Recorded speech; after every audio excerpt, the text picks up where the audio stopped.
Hey friends, welcome to my YouTube channel home classes. कैसे हैं आप सभी फ्रेंड्स? जैसा कि आप सभी को पता है, हमारी एनसीईआरटी की सीरीज चल रही है और इसमें मैं आपको कंप्लीट हिस्ट्री, ज्योग्राफी और पॉलिटिकल जो है करवाने वाली हूं। तो अभी हमारा जो ज्योग्राफी का चैप्टर चल रहा है, आज हम करेंगे चैप्टर 3। इससे पहले 2 चैप्टर मैं आपको करवा चुकी हूं। एनसीईआरटी से देखिए बाहर कुछ भी नहीं आता किसी भी एग्जाम में, तो इसी को बेस मानकर मैं जो है आपको एनसीईआरटी करवा रही हूं। और कल से हम क्या करेंगे कि मैं आपको हिस्ट्री का भी जो है लेसन स्टार्ट करवा दूंगी। तो डेली हम एक वीडियो आपको सुबह मिलेगी मेरी, एक आपको शाम को मिलेगी। ज्योग्राफी और हिस्ट्री जो है हमारी साथ साथ चलेगी। तो कल से जो है फ्रेंड्स मैं आपको हिस्ट्री के भी लेसन प्रोवाइड करवाऊंगी। और ये लेसन मैंने खुद रीड करके उसमें से जो है क्वेश्चंस निकाले हैं डायरेक्ट एनसीईआरटी की बुक में से। इससे बाहर कुछ भी मैं आपको एक्स्ट्रा नहीं करवाने वाली हूँ। तो आप अगर ये क्वेश्चंस अच्छे से कर लेते हैं तो फ्रेंड्स आपको इससे एक्स्ट्रा कुछ भी करने की जरूरत आई थिंक नहीं है इंडिया जीके के लिए।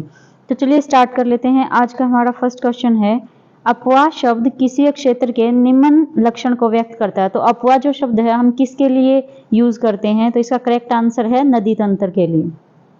ड्रेनेज सिस्टम बोलते हैं इसको इंग्लिश में, और ड्रेनेज सिस्टम जो होता है वो रिवर्स का होता है। तो इसका करेक्ट आंसर जो है ख आंसर है। इसके बाद सेकंड क्वेश्चन है, किसी नदी तंत्र का विकास होता है। तो किसी भी नदी का जो तंत्र है, हमारा ड्रेनेज सिस्टम है, उसका विकास किससे होता है? झील में, समुद्र में, या फिर महासागर में? तो देखिए नदी तंत्र का विकास जो है किसी से भी हो सकता है। तो जो उपरोक्त सभी है इसका करेक्ट आंसर रहेगा। इसके बाद नेक्स्ट क्वेश्चन है, एक नदी तंत्र द्वारा जिस क्षेत्र का जल प्रवाहित होता है उसे कहते हैं। यानी कि एक नदी जिस क्षेत्र को अपना जल जो है प्रोवाइड करवाती है उसे क्या कहा जाता था? उसे अपवाह द्रोणी कहा जाता है। ऐसे क्वेश्चन डायरेक्ट जो है कई बार एग्जाम में पूछे जा चुके हैं, चाहे आप किसी भी गवर्नमेंट जॉब के एग्जाम की प्रिपरेशन कर रहे हो। तो इसलिए जो ये लैंग्वेज है एनसीईआरटी की आपको डायरेक्ट देखने को मिलती है, और एग्जाम में जब हम इनको डायरेक्ट देखते हैं तो हमें ये बहुत ज़्यादा टफ लगती है। लेकिन अगर आप अभी इसको कर लेंगे तो फिर वहाँ पर आपको जो है टफ नहीं लगेगा। इसके बाद हमारा नेक्स्ट क्वेश्चन है, दो पड़ोसी अपवाह द्रोणियों को एक दूसरे से अलग करने वाली उच्च भूमि कहलाती है। मान लीजिए कोई भी दो जो है ड्रेनेज सिस्टम है वो एक दूसरे से जब अलग होते हैं तो उसको क्या कहा जाता है? तो उसको जल विभाजक बोला जाता है। इसके बाद नेक्स्ट क्वेश्चन है, विश्व की सबसे बड़ी अपवाह द्रोणी किस देश में है? तो देखिए पेरू में है, और अमेजन जो नदी है उसका द्रोणी प्रवाह जो है वो सबसे बड़ा है। तो इसका करेक्ट आंसर है पेरू। इसके बाद नेक्स्ट क्वेश्चन है, विश्व की सबसे बड़ी अपवाह द्रोणी किस नदी की है? तो देखिए नदी पूछ ली है मैंने अभी भी आपको बताइए अमेजन की है। इसके बाद नेक्स्ट क्वेश्चन है, फ्रेंड्स जल्दी जल्दी हम क्वेश्चंस करेंगे क्योंकि आज मेरे पास आपके लिए 60 क्वेश्चंस हैं, इनको हम जल्दी से कंप्लीट करेंगे। आई होप फ्रेंड्स आपको वीडियो अच्छी लग रही है। अगर अब अभी तक आपने हमारे चैनल को सब्सक्राइब नहीं किया है तो कर लीजिए, और वीडियो को ज़्यादा से ज़्यादा लाइक और शेयर करें। 7 क्वेश्चन है, भारत के अपवाह तंत्र को नियंत्रित करने वाले मुख्य कारक हैं। तो भारत में जो ड्रेनेज सिस्टम है उसको क्या जो है कंट्रोल करता है? इसका करेक्ट आंसर जो है भौगोलिक आकृतियां आएगा, लास्ट वाला जो इसका। सॉरी फ्रेंड्स, ये जो नीचे के ऑप्शन में चला गया है, ये वाला जो ऑप्शन है आपका, ये इसका करेक्ट आंसर है ऊपर वाले क्वेश्चन का, घ भौगोलिक आकृतियां। भौगोलिक जो आकृतियां, हमारा फिजिकल जो स्ट्रक्चर है इंडिया का, वो सबसे ज्यादा जो है अपवाह तंत्र को, ड्रेनेज सिस्टम को इफेक्ट करता है। इसके बाद नेक्स्ट क्वेश्चन है, हिमालय की अधिकतर नदियां हैं।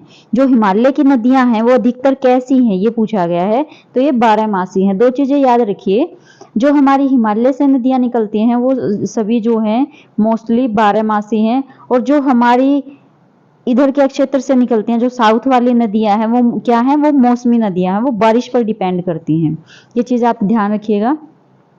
इसके बाद नेक्स्ट क्वेश्चन है, हिमालय की 2 मुख्य नदियां हैं। तो देखिए हिमालय की जो सबसे मुख्य नदियां हैं वो सिंधु और ब्रह्मपुत्र हैं, हिमालय से जो निकलती हैं। इसके बाद नेक्स्ट क्वेश्चन है, सिंधु और ब्रह्मपुत्र नदियां निकलती हैं। ये क्वेश्चन कई बार एग्जाम में आया है, सिंगल भी दिया गया है कि ब्रह्मपुत्र नदी कहाँ से निकलती है। तो इसका जो करेक्ट आंसर है वो है हिमालय के उत्तरी भाग से, यानी कि नॉर्थ साइड से निकलती हैं हिमालय के ये। नेक्स्ट क्वेश्चन है, हिमालय की प्रमुख नदियों ने पर्वतों को काटकर निम्न भू आकारों का निर्माण किया है। तो हिमालय की नदियों ने जो पर्वतों को काटकर किस आकार का निर्माण किया है? तो इसका जो करेक्ट आंसर है, इस आई थिंक फ्रेंड्स 11 क्वेश्चन नीचे चला गया है और जो 12th क्वेश्चन है वो ऊपर आ गया है। चलो कोई बात नहीं। तो इसका जो 12th का करेक्ट आंसर है आपका ये रहेगा गार्ज। इसके ऑप्शंस नहीं दिए गए हैं, ये इसके ऑप्शन जो है नीचे वाले में ऐड हो गए हैं। तो जो गार्ज दिया गया है, जब पर्वतों को काट दिया जाता है हिमालय की नदियों द्वारा तो उसे गार्ज कहा जाता है। इसके बाद नेक्स्ट क्वेश्चन है, भारत की सबसे बड़ी नदी द्रोणी निम्न नदी की है। तो सबसे जो बड़ी नदी द्रोणी है वो गंगा नदी की है। इसके बाद नेक्स्ट क्वेश्चन है, गंगा नदी की लंबाई है। तो गंगा नदी की जो कुल लंबाई है वो आपकी 2500 किलोमीटर है। अभी इसको जो बोला जाता है वो 2525 किलोमीटर बोला जाता है मेनली। इसके बाद नेक्स्ट क्वेश्चन है, गंगा नदी की एक मुख्य धारा है। तो गंगा नदी की मुख्य धारा कौन सी है? अलकनंदा। अलकनंदा जो है इसकी एक धारा के रूप में जो है बहती है। इसके बाद 15 क्वेश्चन है, भागीरथी जिस नदी की मुख्य धारा है। तो देखिए अलकनंदा और भागीरथी दोनों ही जो है वो गंगा नदी की धाराएं हैं, यानी कि वो अलग अलग नाम से बहती हैं लेकिन वो गंगा नदी की ही जो है एक पार्ट है। इसके बाद 16 क्वेश्चन है, ये क्वेश्चन जो है काफी बार एग्जाम में रिपीट हुआ है, अलकनंदा तथा भागीरथी निम्न स्थान पर मिलकर गंगा नदी का निर्माण करते हैं। देखिए ये क्वेश्चन इस तरह से भी पूछा गया है कि भागीरथी नदी को कहाँ जाकर गंगा का नाम दिया जाता है। तो इसका जो करेक्ट आंसर है वो है देवप्रयाग में। ये दोनों नदियां मिल जाती हैं और आगे जाकर इसको गंगा कहा जाता है। यहाँ तक इसका नाम भागीरथी रहता है, देवप्रयाग तक। 17 क्वेश्चन है, गंगा नदी का उद्गम स्थल है। तो गंगा नदी कहाँ से निकलती है? गंगा नदी गंगोत्री से निकलती है। इसके बाद नेक्स्ट क्वेश्चन है, निम्न प्रायद्वीपीय नदी गर्त में से होकर बहती है। तो गर्त में से होकर कौन सी बहती है? नर्मदा और ताप्ती दोनों नदियां। क और ख दोनों जो है इसका आंसर रहेगा। फ्रेंड्स इसके अलावा जो है आपका ड्रेनेज सिस्टम में से कोई भी क्वेश्चन बाहर से नहीं आएगा। अगर आप ये क्वेश्चंस कर लेते हैं तो ये सबसे ज्यादा जो है बेनिफिशियल है और कंप्लीट लेसन में से जो ये लिए गए हैं। इसके बाद नेक्स्ट क्वेश्चन है, नर्मदा तथा ताप्ती नदियां समुद्र में गिरने से पहले किस भू आकृति का निर्माण करती हैं? तो देखिए कई जो क्या करती हैं नदियां डेल्टा बनाती हैं और कई क्या बनाती हैं? ज्वारमुख बनाती हैं। तो ये जो दोनों नदियां हैं ये ज्वारमुख बनाती हैं, एस्चुरी बोला जाता है इसको इंग्लिश में। और डेल्टा जो बनाती हैं ये आपकी गंगा ब्रह्मपुत्र, ये जो नदियां हैं ये डेल्टा बनाती हैं। ये दोनों नदियां ज्वारमुख बनाती हैं। इसके बाद 20th क्वेश्चन है, एक अपवाह प्रतिरूप हो सकता है। तो जो ड्रेनेज सिस्टम है वो कैसा हो सकता है? अरेखीय, जालीनुमा, आयताकार या उपरोक्त सभी। तो देखिए तीनों ही प्रकार का जो है अपवाह प्रतिरूप हो सकता है। इसके बाद नेक्स्ट क्वेश्चन है, जब सहायक नदियां मुख्य नदी से समकोण पर मिलती हैं तो निम्न अपवाह प्रतिरूप का निर्माण होता है। यानी कि देखिए दो नदियां हैं और वो समकोण पर एक दूसरे से मिलती हैं तो वो किस तरह का जो है अपवाह प्रतिरूप बनाएंगी? तो वो जालीनुमा बनाएंगी। इसके बाद ये जो अपवाह रूप हैं ये कई तरह के होते हैं, मैंने ऊपर भी आपको बताया है। जालीनुमा अपवाह प्रतिरूप वहां विकसित होता है जहां कठोर तथा मुलायम चट्टानें। तो देखिए जालीनुमा जब बनेगा तो वहां पर समांतर पाई जाती हैं, यानी कि वो एक दूसरे के समांतर होंगी तो वहां पर आपका जालीनुमा अपवाह प्रतिरूप बनेगा। इसके बाद नेक्स्ट क्वेश्चन है, अपवाह प्रतिरूप निम्न प्रकार का नहीं होता। तो देखिए ये शंक्वाकार नहीं होता, ये आयताकार हो सकता है, जालीनुमा हो सकता है, अरीय हो सकता है, लेकिन ये शंक्वाकार नहीं होता, यानी कि कोन शेप का नहीं होता। इसके बाद नेक्स्ट क्वेश्चन है, जब केंद्रीय शिखर या गुंबद जैसी संरचना से धाराएं भिन्न भिन्न धाराओं में बहती हैं। मान लीजिए देखिए कोई पहाड़ है और उसके ऊपर से कई सारी धाराएं निकलती हैं, मैं इसको इजी वे में बताती हूँ आपको। तो किस तरह का जो है प्रतिरूप विकसित होगा? तो इसका जो करेक्ट आंसर है वो है अरीय। अरीय में क्या होगा? मान लीजिए एक पर्वत है, उसके पर्वत के ऊपर से कई धाराएं निकलेंगी और जब इस संरचना में जो नदियां बहेंगी उसको कहा जाएगा अरीय। 25th क्वेश्चन है, नदी तीव्र अपर्दन क्रिया करती है। ये क्वेश्चन भी कई बार एग्जाम में आया है कि सबसे ज्यादा जो अपर्दन करती है नदी वो कहाँ पर करती है? मध्य भाग में, ऊपरी भाग में, मुहाने पर या निचले भाग में? तो इसका जो करेक्ट आंसर है आपका वो रहेगा ऊपरी भाग में। ऊपरी भाग में सबसे क्या करेंगे? अपर्दन करेंगे। जब नदियां निकलनी स्टार्ट होती हैं तो सबसे ज्यादा जो है अपर्दन करती हैं और जब धीरे धीरे वो एक जगह पर जाकर जहां उनका मुहाना होता है, मुहाना का मतलब है जैसे गंगा नदी है तो वो सुंदरवन के डेल्टा में गिरती है तो वो उसका मुहाना है जहां पर जाकर वो गिरेगी। तो सबसे कम अपर्दन होगा मुहाने पर, क्योंकि वहां जाकर जो सारी रेत गाद वगैरह वो इकट्ठी हो जाती है तो वहां अपर्दन नहीं होता, वहां इकट्ठा होता है वो सब कुछ, वहां डेल्टा बनाती है नदियां और सबसे ज्यादा जो अपर्दन होगा वो ऊपरी भाग में होगा। इसके बाद नेक्स्ट क्वेश्चन है नदी द्वारा बनाई गई भू आकृति है, तो इनमें से कौन सी नदी द्वारा बनाई गई भू आकृति है? इसका करेक्ट आंसर है आपका उपरोक्त सभी। तो विसर्ग भी बनते हैं, जैसे नदियां कभी कई बार देखा होगा आपने टेढ़ी बहती हैं तो वो विसर्ग बनाती हैं। गोखुर झील भी बनती हैं। मान लीजिए एक पार्ट जो है वो नदी का थोड़ा सा पानी अलग हो गया और बीच में से क्या है उसके दोबारा से भूमि हो गई है, तो वो क्या बनाएगी? गोखुर झील बनाएगी। और बाढ़ के मैदान भी बनाती है। तो उपरोक्त सभी जो है इसका करेक्ट आंसर है। इसके बाद नदी द्वारा अपने नीचे भाग में बनाया गया महत्वपूर्ण भू आकार है, तो निचले भाग में जो बनाया जाता है वो मैंने बताया था आपको, सबसे नीचे के भाग में वो डेल्टा बनाएगी। और डेल्टा कहाँ बनता है? मुहाने पर। इसके बाद नेक्स्ट क्वेश्चन है अधिकतर प्रायद्वीपीय नदियां हैं, तो मैंने अभी बताया था आपको जो हिमालय की नदियां वो 12 मासी यानी कि 12 के 12 महीने उसमें पानी रहता है। और जो आपकी प्रायद्वीपीय नदियां हैं, साउथ की जो नदियां हैं वो सारी मौसमी नदियां, वो बारिश पर डिपेंड करती हैं। इसके बाद नेक्स्ट क्वेश्चन है प्रायद्वीपीय नदियों की निम्न विशेषता उन्हें हिमालय की नदियों से अलग करती है, तो कौन सी जो है? मौसमी, कम लंबाई या छिछली? तो उपरोक्त सभी। मैंने अभी बताया था कि कम लंबाई होती है जो प्रायद्वीपीय नदियां हैं और वो मौसमी होती हैं, और छिछलेपन में भी जो है वो डिफरेंट होती हैं हिमालय की नदियों से। इसके बाद नेक्स्ट क्वेश्चन है प्रायद्वीपीय भारत की अधिकतर नदियां निकलती हैं, तो प्रायद्वीपीय भारत की जो अधिकतर नदियां हैं वो कहाँ से निकलती हैं? ये पश्चिमी घाट से निकलती हैं। पूर्वी घाट से बहुत ही रेयर नदी होगी, अदरवाइज जो है पश्चिमी घाट से सभी प्रायद्वीपीय नदियां निकलती हैं। इसके बाद नेक्स्ट क्वेश्चन है प्रायद्वीपीय भारत की अधिकतर नदियां निम्न की ओर बहती हैं, तो प्रायद्वीपीय नदियां जो है वो पश्चिमी घाट से निकलती हैं और किस तरफ बहती हैं? बंगाल की खाड़ी की तरफ बहती हैं, यानी कि वेस्ट टू ईस्ट बहती हैं। इसके बाद नेक्स्ट क्वेश्चन है फ्रेंड्स, इससे पहले भी मैं जो है एनसीईआरटी की काफ़ी सारी वीडियोस अपने चैनल पर अपलोड कर चुकी हूँ। अगर अभी तक आपने वो नहीं देखी हैं तो आप हमारे चैनल पर जाकर देख सकते हैं। और आगे भी जो है एनसीईआरटी की हमारी कंटिन्यू रहेगी। 8th 9th और 10th तीनों जो है बुक्स करवाऊंगी मैं, तीनों क्लासेस की, हिस्ट्री, ज्योग्राफी और पॉलिटिकल। तो इसके लिए आप जो है हमारे चैनल को सब्सक्राइब कर लीजिए और नोटिफिकेशन बेल को भी जो है प्रेस कर लीजिएगा, ताकि आने वाली हर वीडियो की नोटिफिकेशन आपको मिलती रहे। 32 क्वेश्चन है किसी नदी तथा उसकी सहायक नदियों के जाल को कहा जाता है? इसके बाद नेक्स्ट क्वेश्चन है 32 किसी नदी तथा उसकी सहायक नदियों के जाल को कहा जाता है? तो देखिए एक नदी है और उसकी सहायक नदियां जो मिलती हैं तो उसको नदी तंत्र कहा जाता है।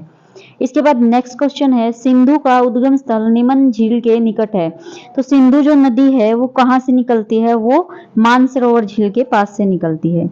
इसके बाद नेक्स्ट क्वेश्चन है 34th। फ्रेंड्स इस वीडियो को आप 2-3 बार देख लीजिए, आपको दोबारा रिवाइज करने की जरूरत नहीं है। कोई भी क्वेश्चन आपको अच्छे से जो है क्लियर हो जाएगा। और अगर आपको नहीं हो रहा है तो आप इसको डाउनलोड कर लीजिए, जो भी मेरी वीडियोस हैं एनसीईआरटी की। आपको अगर आप एसएसटी की तैयारी कर रहे हैं, जीके की तैयारी कर रहे हैं, किसी भी एग्जाम के लिए, तो आपको कोई भी एक्स्ट्रा जो है वर्क करने की जरूरत नहीं है, क्योंकि आपने देखा होगा कि अभी जो एग्जाम हो रहे हैं वो सभी एनसीईआरटी बेस्ड हो रहे हैं। तो आप इन वीडियो को जो है अच्छे से देख लीजिए, रिवाइज कर लीजिए। और अगर आपको कहीं भी डाउट लगता है तो आप मुझे कमेंट कर सकते हैं कि मैम हमें ये जो है क्वेश्चन में डाउट है। लेकिन फ्रेंड्स ये जो क्वेश्चंस है मैंने डायरेक्ट एनसीईआरटी की बुक में से उठाए हैं, एनसीईआरटी के लेसन को रीड करके उसमें से क्वेश्चन निकाले हैं। तो इससे जो बाहर कोई क्वेश्चन आपको नहीं मिलेगा और कोई भी जो आंसर है आपको गलत नहीं मिलेगा इनमें से। फिर भी अगर आपको कोई डाउट है तो आप मुझे कमेंट कर सकते हैं। 34th क्वेश्चन कर लेते हैं फ्रेंड्स। सिंधु नदी अंत में मिलती है, तो सिंधु नदी कहां पर जाकर मिलती है? इसका करेक्ट आंसर है अरब सागर में। नेक्स्ट क्वेश्चन है सिंधु नदी की लंबाई है, तो सिंधु नदी की लंबाई कितनी है? 2900 किलोमीटर है इसकी टोटल लंबाई, जो हमारे इधर है और जो इसमें पाकिस्तान में भी है। इसका ज्यादा एरिया जो है पाकिस्तान में है। इसके बाद नेक्स्ट क्वेश्चन है, सॉरी फ्रेंड्स, ये है नेक्स्ट क्वेश्चन हमारा सिंधु जल समझौता संधि। देखिए सबसे पहले तो सिंधु जल समझौता जो है ये एग्रीमेंट था। ये समझौता किसके बीच में हुआ था? तो ये समझौता जो हमारा हुआ था पाकिस्तान के साथ हुआ था, और इसका जो सबसे ज्यादा एरिया है सिंधु नदी का वो पाकिस्तान में ही है। इसलिए इसके कितने पानी का प्रयोग हम करते हैं? भारत इसका 20% करता है और जो पाकिस्तान है वो इसका 80% पानी जो है यूज करता है। इसके बाद नेक्स्ट क्वेश्चन है गंगा नदी पर्वतीय भाग को छोड़कर मैदानी भाग में प्रवेश करती है, तो देखिए पर्वतों से निकलकर ये मैदानी भाग में प्रवेश कहां से करती है? ये क्वेश्चन भी कई बार एग्जाम में आया है। तो ये हरिद्वार के पास जो है आकर मैदानों में प्रवेश कर जाती है। 38 क्वेश्चन है, यमुना नदी गंगा में मिलती है, तो यमुना नदी गंगा में कहाँ जाकर मिलती है? इलाहाबाद में। इसको आजकल जो है प्रयागराज कहा जाता है।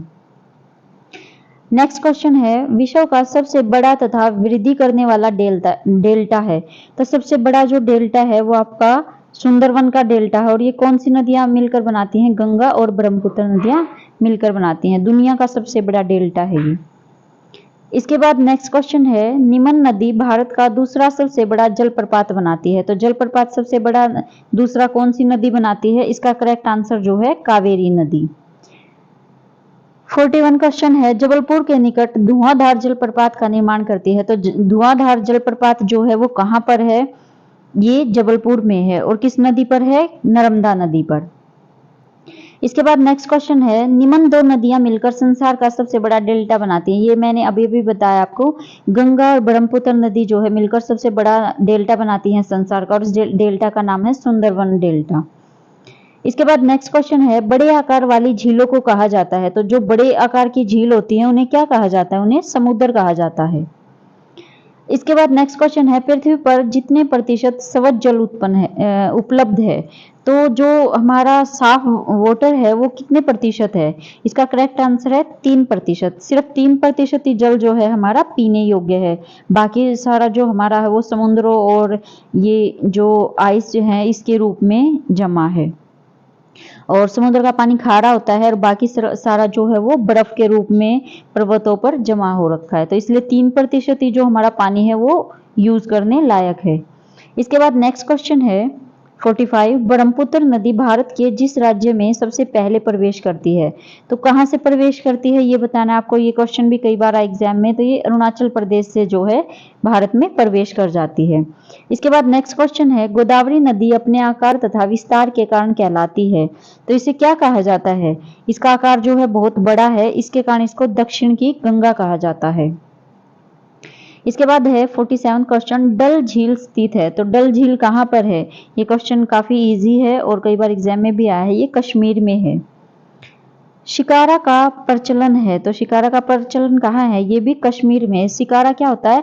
शिकारा एक तरह से बोट है, जो बोटिंग करते हैं उन्हें ही शिकारा कहा जाता है। आपने देखा होगा डल झील में जो बोटिंग वगैरह करते हैं उन बोट्स को ही शिकारा कहा जाता है।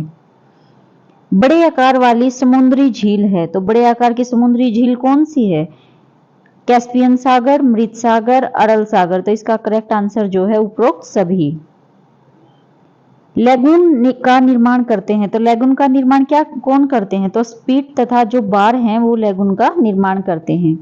लेगून एक तरह की झीलों को ही बोला जाता है, जो खारे पानी की झीलें होती हैं जैसे चिल्का झील है, इन्हें लेगून बोला जाता है। जो चिल्का झील है वो हमारी सबसे बड़ी खारे पानी की झील है और वो जो है एक लेगून टाइप की झील है। 51 क्वेश्चन है, निमन झील का निर्माण स्पीट तथा बार यानी कि रोदिका जो होती है उसके द्वारा हुआ है, तो कौन सी झील है? मैंने आपको अभी भी बताया था, चिल्का झील है, कोलेरू झील है और पुलिकट झील भी जो है इसी के एग्जाम्पल हैं लेगून के। तो ये तीनों झीलें जो हैं लेगून के टाइप की हैं और इनका निर्माण जो है स्पीट और बार से हुआ है। इसके बाद है सांभर झील है, तो सांभर झील क्या है? सांभर झील में सबसे ज्यादा खारापन है। अगर ये क्वेश्चन पूछा जाए कि खारे पानी की सबसे बड़ी झील कौन सी है, तो वो चिल्का झील है। और सबसे ज्यादा खारापन किस झील में है? तो वो सांभर झील में, और ये राजस्थान में है। इसके बाद नेक्स्ट क्वेश्चन है, सांभर झील का उपयोग किया जाता है, तो सांभर झील का उपयोग किस लिए किया जाता है? इसका करेक्ट आंसर है नमक बनाने में, क्योंकि इसमें जो है खारापन सबसे ज्यादा है और इसमें सबसे ज्यादा नमक बनाया जा सकता है। इसके बाद नेक्स्ट क्वेश्चन है, मीठे पानी की अधिकांश झीलें हैं, तो मीठे पानी की जो अधिकांश झीलें हैं वो हिमालय के क्षेत्र में हैं। इसके बाद नेक्स्ट क्वेश्चन है, भारत की सबसे बड़ी मीठे पानी वाली झील है, तो जो भारत में सबसे बड़ी मीठे पानी की झील है वो आपकी वूलर झील, और ये कहाँ है? ये कश्मीर में है। इसके बाद नेक्स्ट क्वेश्चन है, मीठे जल की झील है, डल झील, वूलर झील, भीमताल झील या फिर उपरोक्त सभी, तो इसका करेक्ट आंसर है ये सभी झीलें जो हैं मीठे पानी की झील है। दो तरह की झीलें होती है, खारे पानी की, एक मीठे पानी की। इसके बाद नेक्स्ट क्वेश्चन है, मानव निर्मित झील है, तो इसमें से मानव निर्मित जो झील है गुरु गोबिंद सागर झील है। मानव निर्मित यानी कि जो इंसान ने बनाई है, और एक होती है प्राकृतिक झीलें, जैसे डल झील है, सांबर झील है, चिल्का झील है, ये प्राकृतिक झीलें हैं। इसके बाद नेक्स्ट क्वेश्चन है, गंगा कार्य योजना के क्रियाकलापों का पहला चरण आरंभ हुआ, तो ये कब आरंभ हुआ था? इसका करेक्ट आंसर है 1985 में, गंगा को साफ करने का। इसके बाद नेक्स्ट क्वेश्चन है, गंगा कार्य योजना के क्रियाकलापों का पहला चरण बंद किया। देखिए स्टार्ट हुआ था 1985 में और इसको बंद कब किया गया? इसको बंद किया गया 2000 में, यानी कि 2000 में। इसके बाद फ्रेंड्स आज का हमारा लास्ट क्वेश्चन है और इसका आंसर मैं आपको अभी नहीं बताऊंगी, इसका आंसर आप मुझे कमेंट बॉक्स में कमेंट कीजिए कि राष्ट्रीय नदी संरक्षण योजना एनआरसीपी में शामिल किए गए शहर हैं, इसमें कितने शहरों को शामिल किया गया है? इसका जो आंसर आप मुझे कमेंट बॉक्स में कमेंट करें।